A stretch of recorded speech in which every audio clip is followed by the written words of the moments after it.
Appraiser has joined a Riviera Beach property owner's fight to get an address. CBS 12's Michael Bucyzner is live on Singer Island with the latest turn in this costly fight. Michael. Yeah, that's right, Liz. We're live here on Fane Lozman's piece of property on Singer Island. Take a look. It's this piece of property, including the submerged lands out there. Fane Lozman says for years he's been fighting with the city to try to get an address. Tonight he has a new friend in his fight. I live here.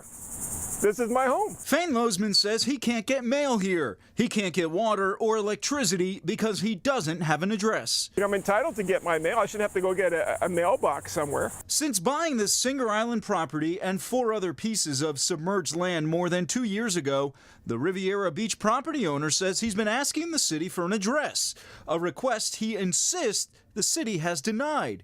He says it's payback since he took them to the Supreme Court and won after he says the city illegally seized and destroyed his houseboat. I pay for police and fire in my property taxes, and I wanted to make sure I could get a proper response if something went wrong. Frustrating for Lozman, considering his neighbor has an address, even a mailbox. I obtained my address about 25 years ago. A spokesperson representing the city told CBS 12 over the phone Thursday that Lozman never submitted a formal request for an address.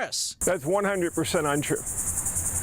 I went, after I purchased the property, I went and tried to get an address, and they denied it. Lozman is suing the city in an effort, he says, to get an address for his properties that sit along North Ocean Drive on Singer Island.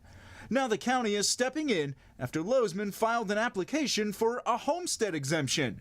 CBS 12 obtained this letter sent from a law firm representing Palm Beach County's property appraiser to the city's attorney.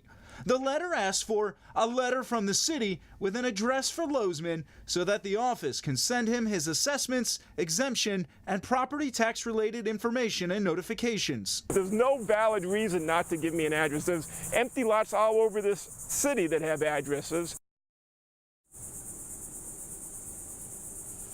Yeah, I can tell you tonight, we're still waiting for the city to get back to us with the exact cost of all this litigation. Meanwhile, Lozman says at this hour he's still waiting for the judge to make some kind of ruling or decision back to his lawsuit. And tonight, Lozman says he's still sitting here on this piece of property without an address. For now, we're live on Singer Island. Michael Bucyzner, CBS 12 News.